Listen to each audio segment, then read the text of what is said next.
Mojo Monday, Rick Hale. How are you? Unbelievably well. Today is Mojo Monday, and I'm I love excited it. to be here.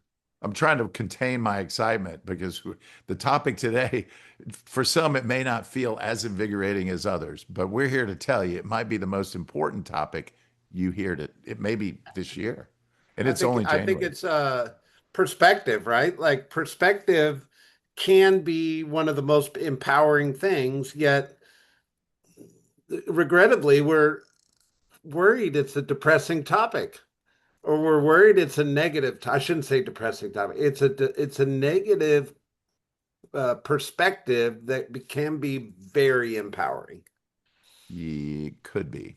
There you go. All right. Well, let's start It our could be. quiz. Here's the Did thing, you know? it goes back to 90. Listen, if you only get one thing from today's call, just know 95% of what you experience emotionally is between your ears.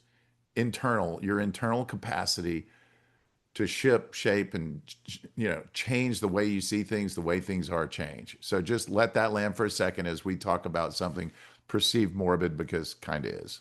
All right. What's our quiz? Did you know, Rick Hale? So, did you know that many of the sodas we commonly drink were founded well over 100 years ago? And there's a story behind each that you're going to want to stick around for that's pretty darn fascinating. So which one's the oldest? Oh, you're going to tell us later. And I'm going to share which is the oldest, and it might not be what you think. All right. So our topic today, the five regrets of the dying, but it's not really the five regrets of the dying, Rick. The topic is really how should we live our life with the perspective knowing what the five regrets of the dying are. Well, I think if you don't pay attention to, where other people have finished, it's just such a great litmus to be able to analyze your life against someone else's and then have enough runway to make a difference to make sure that your last day on earth is a joyful experience, or maybe not joyful, but regret free. Yeah, one of my favorite quotes that a good friend of ours always says, Eric Sapperson, he says, if you want to know the road ahead, ask those coming back. And this kind of context with that is if you want to know how to live a great life, maybe you should ask the people that have already lived life. And Hmm. this gives us a little insight into maybe the regrets of the dying are the ones that have already lived their life and saying, hey, don't miss this moment, don't miss this perspective while you're on your journey of life. And I think that's a very powerful thought process, right? It is. And it also allows you to begin, we all know in the if you're going to set big goals and you're going to achieve, beginning with the end in mind is a really big aspect to winning. If you don't begin with the end in mind, you're going to meander aimlessly and you're going to, your compass is going to spin out of control. So part of this conversation is just about what does it look like to begin with the end in mind? And why not, to your point, start with people who are at the end and not necessarily, there's two aspects to it. One, what did you do well and how do we imitate and emulate? And then what didn't go well or didn't land where you wanted, and now it's too late, so that you can avoid that. Because, you know, are we we're chasing joy and opportunity, but we're also trying to eliminate pain. There you go. So let's knock the five out real quick. And then I don't want to specifically talk about each one. I really just want to talk about the concept of why this is a powerful thought process, right? So the first one is they wish they had the courage to live authentically. Authentically versus inauthentic or not showing up as who they really believe themselves to be, right? Yeah. That's a slippery one because what is authentic in a given moment, and there's certainly things that change and evolve with time and over time. But I think the idea is that if you're living your life for someone else, and I don't necessarily mean showing up for a loved one in that sense, because we all make compromises for people we love for all the right reasons. But at the end of the day, if your core energy and your core genius isn't exposed and isn't, if you will, if you're not exercising what your real gifts are and your real inclinations and your I don't like to use the word living a lie, but not living your best you, that could lead to a regret. And I think that's why it made the list. Okay. Second one is I wish I hadn't worked so hard. Last week, Rick, we talked about the four burners theory. And I think this one lands differently in different seasons of life, right? Like I think there is a season you work hard. Work ethic is a important part of certain seasons of life. Yet I think the perspective of I wish I hadn't worked so hard is probably the fact that they turned everything else off in Mhm. context of work, right?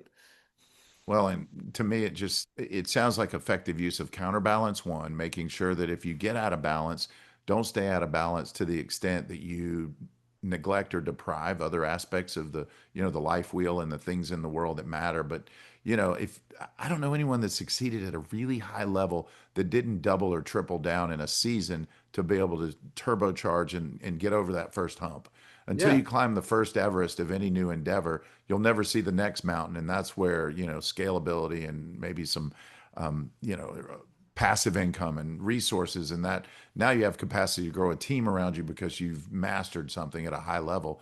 Mastery takes focus. And so I think I almost think the regret might be not climbing Mount Everest and not doing it soon enough that you reap the reward on the backside when you have time and the resources now generated by the effort to live your best life. And so again, there's an element of counterbalance, but to the four burner theory, they don't all burn on 11 at all times. You're going to have to turn one down and simmer and keep an eye on it to make sure you're not depleting and depriving, but at the same time, hyper focus really pays dividends and makes sense to me in a certain season by design. Last thing I'll add is don't mistake to do with success lists. And a lot of times we stay busy, like that whole I overworked. If you're working, make sure you're working for the right reasons and the right outcomes, and make sure that you're taking advantage of, that 80/20 mentality of big rocks every day, big rocks, not the minutia, the distraction, the part that feels like work but doesn't actually add up. Yeah. You said Mount Everest, and my brain went to this new Netflix documentary of the Alex guy that just climbed that 101-story building in Oh yeah. wherever it was.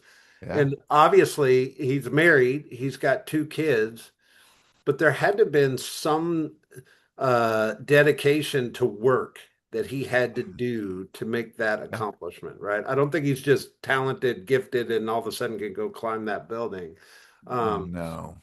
and at the same time, my mind went to, are you kidding me? Why are you doing this with a wife and two kids? But I think in one regard, it was his thing of I don't want to not do something great in my life and have a regret, right? Well, what was number one? Living Which authentically, had the right? courage to live authentic.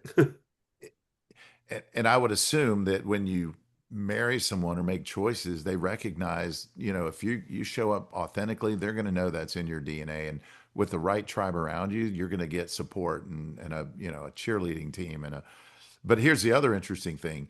Everyone sees that and they're like, oh, you just arrived, like you just did it yesterday. He's probably been building up to that moment for 10, 15, 20 years. It's Yeah, slow and then sudden. And, wealth building and anything worth having is typically that way. I'm a musician and love playing music, but it always astounds me by, the next biggest, best band. And you go do the homework, you go research them, and they've been playing small shows for $100 and a free meal, for 20 years or 15. Like they didn't just show up with a lucky hit. That's rare. crazy, crazy. All right, the next one's I wish I had the courage to express my feelings more. Mm. I if I look at these five, this one's probably my most vulnerable, meaning I think I filter what I say instead of just uh expressing my feelings from a raw place, right? Like I think people deserve to hear my feelings, yet I'm not sure I always share them if I'm honest. The next one's I wish I'd stayed in touch with my friends. And the last one, Rick, is I wish I had let myself be happier. We hear these five regrets of the dying, right? What is the action we should take from this conversation? Like what I hear this and it all makes sense to me, yet um, do I move on to my life tomorrow and keep doing the same thing I've been doing, living my life the same way I've been living it? Or do I listen to this conversation and make some change? Yeah, I think as a holistic approach to this conversation, beginning with the end in mind is the most brilliant place to start. And so if we we we always want you to walk away with some action item or something to do. And maybe today's action item is just take one big deep breath and plug your ears for just a few minutes and maybe an hour, find sacred space and really ponder like, okay, so I'm X years old. I'm 30, 40, 50, 60, 100, wherever you are. If I'm blessed and gifted and lucky enough to live 20 more years, what does that look like? What would I be most proud of that I can say about myself 20 years from now because I leaned in and didn't wait till that day to figure it out? So that's a legacy question. Maybe start with the end in mind and then, overlay. So, in an authentic way, where am I today that leads me to a path of progression and not perfection? Yeah. And the other thought I had that's one of the bigger thoughts. Like start with the end in mind. The other is that if you don't take care of health and you don't pay attention to that, you shorten the runway that you'll eventually get there because progress over perfection is the way to live in a safe emotional space where every day is not a failure because at some point someone's throwing a curveball or something shows up to derail and diffuse your dream. And why not expand that? So, we both wear an Aura ring and it tests for heart, variable heart rates and activity levels and your sleep quality. And then overlay that with, hydrating and diet. Like, why not, live with more of a mindset of probability than possibility? Yeah. I think a lot of people live their life with the hope that it'll just happen. Yeah. And most people become consciously aware that life doesn't just happen, you have to make it happen. Yeah. And you could look at these and go, I wish I had the courage to live authentically. No, I have to make authenticity happen, meaning I got to get clear on what Brett's authentic life looks like. And I got Yeah. to make that happen because I think if you just leave it up to the wind or just live your life day to day, which we all do, but it doesn't, it's probably naturally not going to happen. Hmm. Yeah. It's not. And I'll tell you this, if we're the average of the 3 to 5 people we spend the most time with, maybe start with the end in mind and then re-engineer where you're investing your time today because most of my biggest, most robust, wishful thoughts usually come in the presence of people who think like big, robust thoughts. And so maybe part of, today's decision is just to enhance your tribe by adding a key influencer or a person with, wisdom. Maybe they're an elder statesman who've been there and, how about take 5 people to lunch in the next, couple of weeks, or breakfast and literally hand select people who have wisdom in your mind, who have succeeded at a high level and bring 4 or 5 strategic questions. Hey, if you died in 10 years, what would it look like? If you died tomorrow, how would it feel? And ask some vulnerable questions and just tell them your goal is not to next necessarily put them in an uncomfortable place, but their greatest gift might be honest, authentic answers so that you can formulate a perspective that serves yourself, your family, and your community better. Isn't that what you're doing with Transformation for Good? Yeah, I mean, the idea is to put like-minded people together. And what I'm finding about it is, I promoted it to a few thousand people and I posted on Facebook and I have 5,000 friends on Facebook and 23 people showed up for the inaugural, the rollout of the program. And it's an amazing program, in my humble opinion. It's not been proven, but aspects have been proven and been proven in my life time and time again. And it's, a large group mastermind once a week, a small group pod scenario. I have that as an asset so that you have like your mini board of directors you meet with once a month. And then you've got hands-on coaching with me and then an accountability portal that you report. So you gamify life and not just gamify one spoke or just money or just career. And so the idea is that not only do we have a safe place to be authentic because authentic people are going to show up for this programming. Like that's step one. You've got to be in a place where you can bare your soul and it's not just acceptable, but it's embraced and it's absolutely honored and cherished. And that's what I'm looking for, a place where we can all be honest with flaws and opportunities and then double down on what it is that, we can do to support each other in a very quantifiable, methodical way. Got it. And I want to tie this back to the regrets of the dying. Yeah, And I know I'm putting you on the spot here. you are. Um, I like it. is this program part of you being authentic? Is this program part of you uh, wanting to make a difference in this context? It is. And I want people to hear this. If you've got something that lands on your head and in your heart that you have to do, it's like here's what I keep coaching myself into the mindset of: have high expectations and hopes, but I'm unattached to the outcome because I've done my part.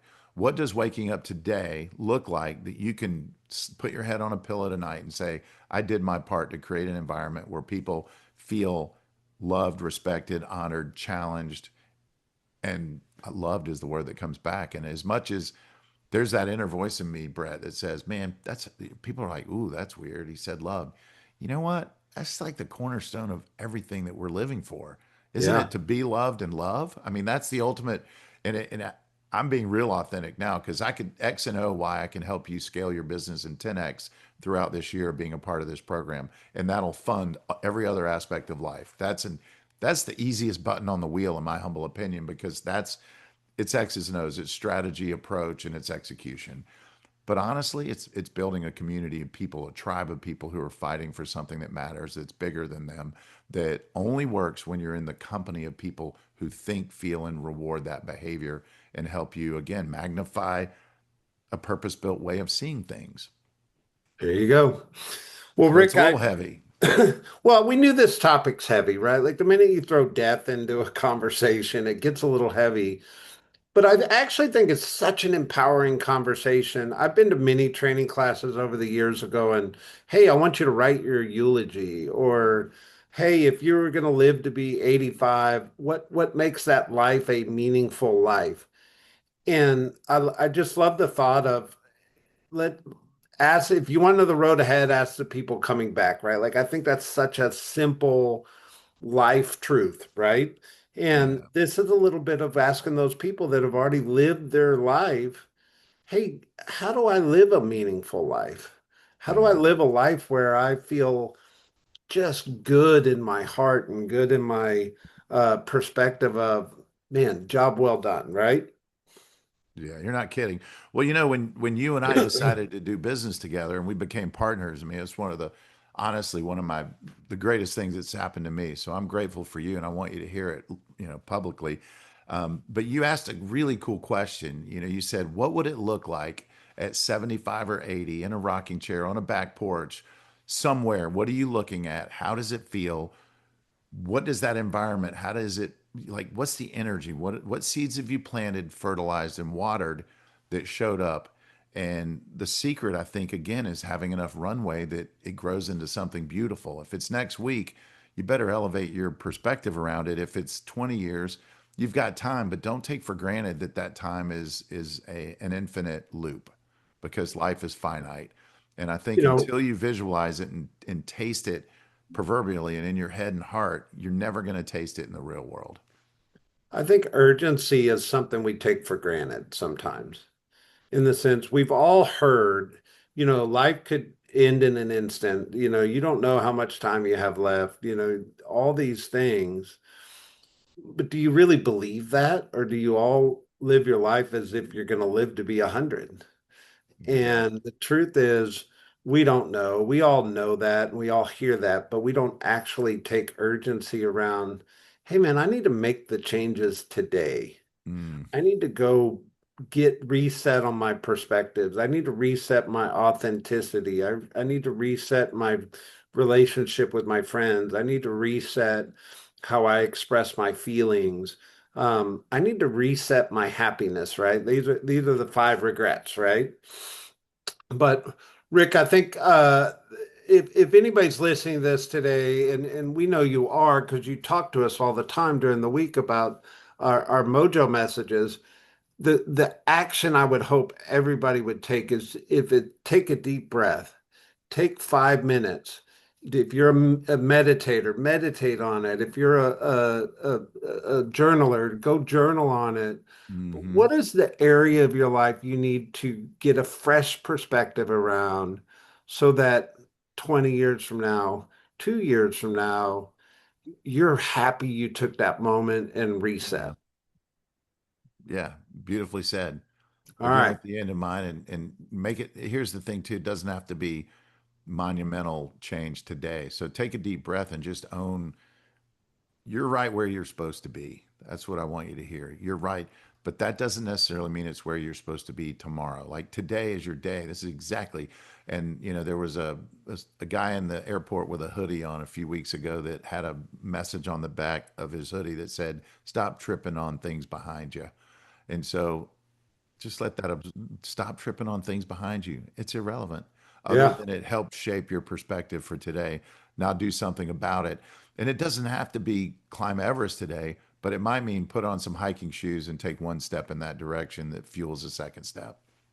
Boom. Can Boom. we talk about health for a minute? Sure. Let's talk about soda. Ooh, that's I right. Did mean, you we're know? right So in the health category. I I want to love live a this. healthy So life. Let's talk about sodas. one of the smarter things I've done of late is less alcohol during the week. In fact, none. And I've enjoyed dry January just to be. I'm really proud of that. And drink a lot of water. But here's some soda details, and I do love I love a Coca Cola. Just saying, man. I was born and raised in Georgia. Coca Cola was invented in 1886 as a medicinal tonic in Atlanta, Georgia. And so most people know that if you're from Atlanta or Georgia. But here's what you might not have known. Pepsi was originally called Brad's drink. Brad. I don't Brad, know. I have BRAD. I have no idea who Brad is, but that was his drink before being renamed in 1898. So it was right on the heels. I don't know why Pepsi feels like a newer endeavor. I didn't think of it as a late 1800s invention. Pepsi was right there early on. They recognized this trend's got wings. And so, that whole modeling and Well, that's mimicking. probably why the formulas are under lock and key, because they didn't trust anybody back then. Well, and you shouldn't. It was probably on a piece of paper and to your point, lock and key or in a safe. Yeah. Third thing, Dr. Pepper. Who are your peppers? Dr. Pepper was created in 1885 before Coca-Cola and is the oldest major soft drink brand. So Dr. Pepper takes the prize of being the oldest. It does. But I've got three more quick tips or things did you knows and we'll move on. Mountain Dew was created in 1940 as a whiskey mixer in Tennessee. I did I did not know this. I don't I think I've ever mixed Mountain Dew with whiskey, but moving on. Neither have I, and that's probably okay. But I do love a Mountain Dew. If I really need I'll reach for that before a Red Bull. 7 Up was originally contained lithium citrate. It was a mood stabilizing drug until 1950. Canada Dry Ginger Ale was developed in 1904 and marketed as medicinal as well. And the last thing I'll share is that the first Coke bottle design was inspired by the shape of a cocoa bean. How cute is that? Super cute, Rick. All But I know is only if you're gonna drink a Coke, drink it out of a glass bottle. It tastes way better and way different. Rick Hale, Mojo Monday, my friend. Have an incredible week, guys. We love you.